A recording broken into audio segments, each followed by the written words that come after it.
আমিও যদি 2 মাসের মধ্যে এসে বসেই থাকি, এনজয় করি the name of being the BCB president, তাহলে আমার ওই 17-18 বছরের যে কথা, যে বাইরে যে কথা বলছে, ওটা ওয়ার্থ ইট না। সো এখন আমার দায়িত্ব হলো যে 18 বছরে আমি যে প্রবলেম ফেস করেছি বা অন্যরা যে প্রবলেম ফেস করেছে, এটাকে যতটুকু মিনিমাইজ করে দেওয়া যায়। পরবর্তীতে কেউ যদি কোম্পানি এসে এরকম টেন্ডারে কাজ পায়, এই ধরনের 2 নম্বরে যেরকম না করতে পারে। আসসালামু আলাইকুম সবাইকে। প্রথমেই আমার তরফ থেকে অ্যাপোলজিস, কারণ আমার কাছে মনে হয় যে একটা মিসকমিউনিকেশন হয়েছে। সকালে মন্ত্রী সাহেব আর আমার আসার একটা প্রেস রিলিজ আপনারা পেয়েছেন। আমার সাথে আমির ভাইয়ের কালকে রাত্রেও আমরা একসাথেই ছিলাম। তো কিছু আনঅ্যাভয়েডেবল রিজনসের কারণে উনি আসতে পারেননি, বাট উনি হি ইজ ভেরি হ্যাপি যে আমাদের ডিপিএল শুরু হয়েছে, 6টা ম্যাচে শুরু হয়েছে। Is aware of everything. ওনার সাথে আমি অনেক রাত্রে যখন এটা জানতে পারি, তখন I try to reach out in unofficial way. আমার মনে হয় অনেকে আপনারা হয়তো বা খবর পেয়েওছেন যে আজকে উনি থাকতে পারবেন না। আমারও শরীর সকাল থেকে ভালো ছিল না দেখে, তারপরেও আপনারা সকাল থেকে 7টার থেকে 8টার থেকে আছেন আমি শুনেছি। এই গরমের মধ্যে আমি টু মেক শিওর দ্যাট আমি এসে আপনাদের সাথে একটু কথা বলি, এই কারণেই আমার মেনলি আসা। আর again thank you so much. আপনারা এত কষ্ট করে এসেছেন, অনেক কষ্ট করার পর আমরা এই প্রিমিয়ার লিগটা শুরু করতে পেরেছি। আপনারা এটা কাভার করছেন, মাইলেজ দিচ্ছেন এই টুর্নামেন্টকে, প্লেয়ারদেরকে। এর জন্য বিসিবি অ্যান্ড আমার তরফ থেকে অসংখ্য ধন্যবাদ। আর এগেইন অ্যাপোলজিস যে কিছুটা যদি কষ্ট হয়ে থাকে, এটা হয়তো বা কিছুটা একটু মিসকমিউনিকেশনের কারণে হয়েছে, বাট সো এটা আমার রেসপন্সিবিলিটি। সো আপনাদেরকে এসে জিনিসটা জানানো, এই কারণেই এখন এসে আপনাদের সাথে কথা বলছি। আমি ভাই দেরিতে হলেও আসলে শুরু হচ্ছে, এটা সবচেয়ে ভালো খবর। কিন্তু মাঠগুলো আসলে রেডি ছিল না, বা ভেরি সিজন শুরু হচ্ছে, সব মিলে মনে হচ্ছে যে একটু জিনিসটা কি, এই জিনিসগুলো আমাদের একটু মেনে নিতে হবে। আমি কিন্তু লাস্ট প্রেস কনফারেন্সে এই জিনিসটা ক্লিয়ার করেছি। এখন ফর এক্সাম্পল মিরপুরে যে আপনার ড্রেনেজ ফ্যাসিলিটিস, ড্রেনেজ সিস্টেম বা আরও একটা দুইটা মাঠে যে এই ফ্যাসিলিটিস আছে, আই এম শিওর এটা অনেক মাঠে থাকবে না। বৃষ্টি হলে হয়তো বা অন্য মাঠে আধা ঘন্টা 1 ঘন্টা লাগতে পারে, এখানে হয়তো বা আরও অন্য মাঠে 2 ঘন্টা 3 ঘন্টা লাগতে পারে। But end of the day আমার জন্য সবচেয়ে ইম্পর্টেন্ট ছিল খেলাটাকে শুরু করা। এখন আমি যদি প্রত্যেকটা জিনিস নিয়ে পারফেক্টলি যদি স্টার্ট করতে চাইতাম, তাহলে আমি 2টা মাঠ ছাড়া খেলা দেওয়া সম্ভব হতো না। আর 2টা মাঠে যদি খেলা দিতাম ভাই, এটা 2 মাস 3 মাস লেগে যেত। আরও রেনি সিজন আসতো, আরও কিছু আসতো। ঠিক এইগুলো জিনিস মাথায় রেখে কিন্তু প্রথমবারের মতো লিগ স্টেজেও প্রতিটা ম্যাচে আমরা রিজার্ভ ডে রেখেছি, সো দ্যাট আমরা যতটুকু মিনিমাইজ করতে পারি। আমিও জানি, আপনারাও জানেন যে এইবার সব কিছু পারফেক্ট হবে না, but the most important thing, if you see the bigger picture, যে মাঠে খেলা হচ্ছে, প্লেয়াররা টাকা পেয়েছে, তাদের ফ্যামিলিতে যে কষ্টে তারা ছিল, ওই ফ্যামিলির কষ্টটাকে একটু হলেও কমাতে পারছি, দ্যাট ইজ মোর ইম্পর্টেন্ট। হ্যাঁ, সব কিছু ইভেনচুয়ালি আস্তে আস্তে এগুলো সবই পারফেক্ট হবে। এই যে ঢাকার সামনে আপনারা আধা ঘন্টার মধ্যে এসে খেলা কভার করতে পারছেন, এটা একটা অ্যাডভান্টেজ না আপনাদের জন্য? আপনাদের 2 ঘন্টা করে ট্রাভেল করে যেতে হতো। সো আশা করি এগুলা with time I am sure this all be sorted. কতটা মিস করছেন ক্রিকেটার তামিম যদি কতটা মিস করছে ডিপিএল? সবশেষ গত ডিপিএল আপনি ছিলেন, একটা অনাকাঙ্ক্ষিত ঘটনাও ঘটেছিল। এবার আরেক ডিপিএল এর সময় আপনি বিসিবি প্রেসিডেন্ট। না অবশ্যই না।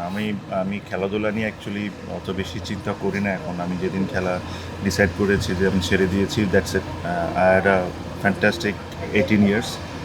আমার মেমোরিজ আর ভেরি গুড আমার জন্য। সো এখন আমার দায়িত্ব হলো যে 18 বছরে আমি যে প্রবলেম ফেস করেছি বা অন্যরা যে প্রবলেম ফেস করেছে, এটাকে যতটুকু মিনিমাইজ করে দেওয়া যায়। আমি আবারও বলি, প্রত্যেকটা জিনিস আপনি 100% রাইট করতে পারবেন না, that is humanly not possible. But যতটুকু এই জিনিসগুলোয় কাজ করে হাতে নিয়ে যতটুকু কমায় নিয়ে আসা যায়, তাহলে জিনিসটা একটা জায়গায় আগাইল। সো আমি ওই ইন্টেনশনে আছি। আমি ওটাই চেষ্টা করব যে আপনার প্লেয়াররা, বাকি যারা আছে, ফ্যান্স, প্লেয়ার্স, ডেভেলপমেন্ট, এভরিথিং, কিছু না কিছুতে যদি আমরা জিনিসগুলো স্টার্ট করে দিই, তাহলে একটা নতুন প্রক্রিয়া শুরু হবে। সো ওটার চেষ্টাই আছে। তামিম ভাই, ওই দিন দেখলাম যে আপনি গ্যালারিতেও পরিদর্শন করছেন, ওয়াশরুমগুলো দেখছেন। একজন ক্লিনারও বলছিলেন যে বেতন বাড়ানো নিয়ে 300 টাকা নিয়ে একটা ইস্যু আছে। আসলে বিষয়গুলো কি যদি খুলে বলতেন? না, আসলে এটা আমি নিজেই খুব অবাক হয়েছি। এটা আপনি ভালো প্রশ্ন করেছেন।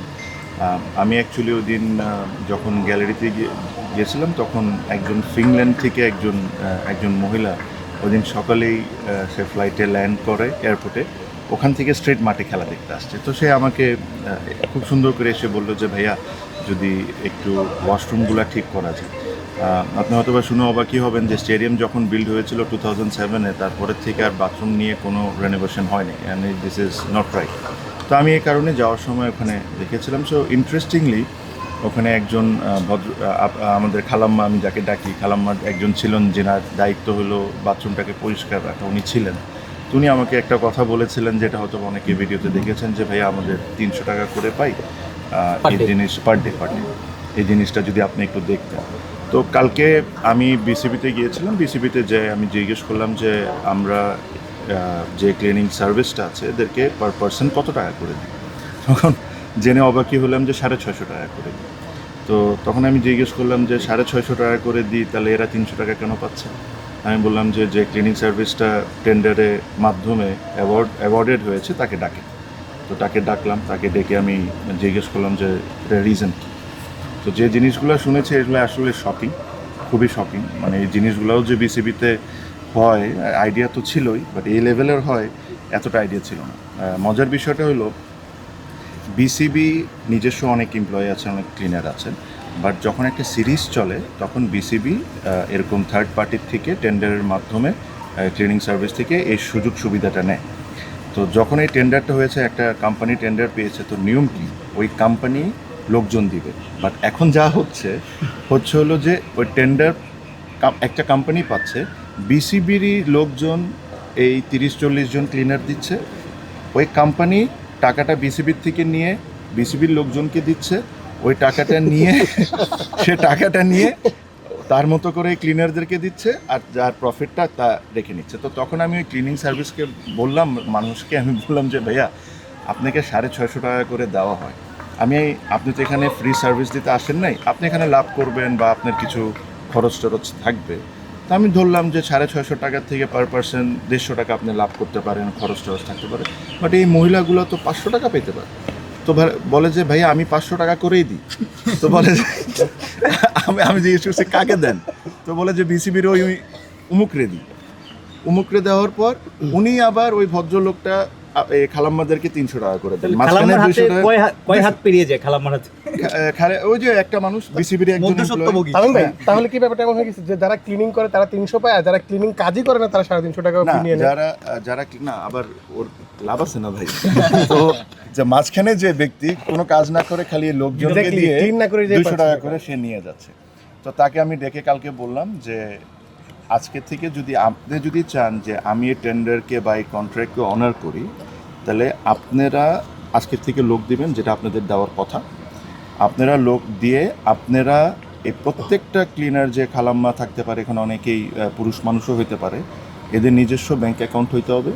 এরা প্রত্যেকটা টাকা ট্রান্সফার হয়েছে এটার প্রমাণ সহ আপনি ফাইন্যান্সে সাবমিট করবেন, তারপর আমি আপনাকে বিলটা ছাড়ব। এই ধরনের আমার জিনিসটা হলো যে এরকম কারাপশনস বলেন, এরকম জানেন বলেন, এগুলো তো আপনারা অনেকেই জানেন, বাট আমার কাছে কষ্ট হয় যে এই মহিলাগুলো যে যারা 300 টাকা 400 টাকা ডেলি ইনকাম করে, এদের থেকেও টাকা খেতে হবে, মানে এদের থেকেও আমার মানে টাকা চুরি করতে হবে। মানে দিস ইজ অ্যাবসলুটলি ননসেন্স। আর আমি প্রমিস করেছি, আমি তাদেরকে বলেছি যে তার একটা বিল সাবমিট করতে বলেছি এই সিরিজে। আমি বলেছি যে আপনি 30 জন মহিলাকে ডাকবেন, আমার সামনে তাদেরকে 500 টাকা করে দিবেন। 100-150 টাকা আপনার লাভ থাকতে পারে, কারণ যদি কোনো কোম্পানি একটা কাজ নেয় তার অনেক কিছু কিনা লাগে, তার নিজস্ব কোম্পানি চালাতে হয়, তার একটু লাভ করবে সে, এটা দ্যাট ইজ ফাইন। বাট যে কমিটমেন্ট আপনি এই মহিলাগুলোকে করেছেন ওগুলো আমার সামনে আপনি ডেকে সবার সামনে দিবেন। তারপর থেকে যদি আপনারা চান তাহলে আমি কন্ট্রাক্টটা অনার করতে পারি, নাহলে ভাই আমি আপনাকে কন্ট্রাক্ট তো ক্যান্সেল করবই করব, আপনাকে ব্ল্যাক লিস্ট করে দিব যে ভবিষ্যতে কোনোদিন আপনি বিসিবিতে কাজ না করতে পারেন। তামিম ভাই, এখন দেখা গেছে যে ওই খালা যিনি কথা বলেন, ক্যামেরার সামনে কথা বলেছেন, আবার এত কিছুর পর ওনার চাকরি না আবার চলে যায়। এটা তো হতে দিব না ভাইয়া। আর দ্বিতীয় কথা হলো উনি হলো থার্ড পার্টির থেকে ফোর্থ পার্টি। থার্ড পার্টি তো দেওয়ার কথা, দিচ্ছে হলো ফোর্থ পার্টি, যেটার বিষয়ে আমরা কিছুই জানি না, উইচ ইজ ভেরি শকিং। মানে এখানে আসলে এই যে আমাদের যে খালাম্মারা যারা আছেন, যারা আমাদের মাঠটাকে পরিষ্কার রাখেন বা ড্রেসিং রুমকে আমাদের ওই এনভায়রনমেন্টটা ক্রিয়েট করে দেন যেরকম আমরা যাই বসে দেখতে পারি, তাদের সাথেও কিন্তু আমি তাদেরকে আমার রুমে ডেকে সিইও সাহেব আর ফাইন্যান্সের যে হেড, ওনাদেরকে নিয়ে আমি তাদের সাথে বসেছি। আমি জিজ্ঞেস করেছি যে কোন জায়গায় কারাপশন হচ্ছে। মজার বিষয়টা শুনলে আপনারা অবাক হবেন, খুবই সামান্য বিষয়, কিন্তু আমার জন্য এগুলো খুব ইম্পর্টেন্ট। এই মহিলাগুলা প্রতিদিন কষ্ট করে তার পরিবার চালায়। আমি আমার বেতন 6 মাস 1 বছর 1 মাস পর বা 2 মাস পর পেতে পারি, আমার সমস্যা হবে না। এনাদের বেতন যদি একদিনও লেট হয় এটা কিন্তু অনেক বড় প্রবলেম। তো আমি তাদেরকে ডাকলাম, যা জিজ্ঞেস করলাম যে কি সমস্যা। তো বলে যে আমাদের থেকে টাকা নেয়। তো টাকা নেয় কীভাবে? তো আমি বিসিবির সবাইকে ডেকে জিজ্ঞেস করলাম যে কী ব্যাপার। বলে যে এদের টাকা তো ব্যাংকে যায় ডাইরেক্টলি, তো এখান থেকে তো নেওয়া সম্ভব না আনটিল আনলেস ওনারা ব্যাংক থেকে বের করে অন্য কাউকে দিয়ে দিচ্ছেন। তারপরে হিসাব করে দেখলাম যে গন্ডগোলটা হলো ওভারটাইমে করছে কি, আপনার অনেক ক্ষেত্রে যার বেসিক স্যালারি যতটুকু তার চেয়ে বেশি অনেকে ওভারটাইম পাচ্ছে। তো ওভারটাইম লিস্ট যখন আমি আর আমার সিইও প্লাস ফাইন্যান্স বসে দেখলাম, তো দেখলাম যে কিছু কিছু মহিলা হলো 28 ঘন্টা, 25 ঘন্টা, 32 ঘন্টা, 36 ঘন্টা, আর কিছু কিছু দেখতেছি 90 ঘন্টা, 92 ঘন্টা, 80 ঘন্টা, 85 ঘন্টা। তো আমি বুঝলাম যে কাহিনী আছে এখানে, যে 3-4 জন মহিলা বসেছিল, আমি তাদেরকে নাম জিজ্ঞেস করলাম, তারা তো কমপ্লেন নিয়ে এসেছে। তো তাদের নাম যখন বলে তখন দেখি তাদের লিস্ট হলো 25 ঘন্টা, 28 ঘন্টা। মানে তাদের সাথে আন্ডারস্ট্যান্ডিং হয়নি ওই বিসিবির ওই ব্যক্তির। হ্যাঁ, তো যাদের সাথে আন্ডারস্ট্যান্ডিং হয়েছে তাদের কি ওভারটাইমটা নেয়, ওদের অ্যাকাউন্টেই যায়, কিন্তু ওখান থেকে বের করে আবার ওই মহিলাগুলা ওই লোকটারে দিয়ে দিচ্ছে। তো এই প্রত্যেকটা জিনিস আমি মানে খুবই স্ট্রংলি মনিটর করছি। আর আমি মানে হয়তোবা আপনারা দেখছেন যে অনেক বদল হচ্ছে ইন্টারনালি, এগুলা করার আমি পুরোপুরিভাবে চেষ্টা করছি। বিকজ আমার কাছে মনে হয় যে দেখেন, একটা বড় কারাপশন যখন হয়, এটা নিয়ে আপনি সময় পাবেন, কথা বলতে পারবেন, তদন্ত কমিটি করতে পারবেন, অনেক কিছু নিয়ে ইভেনচুয়ালি ধরতে পারবেন।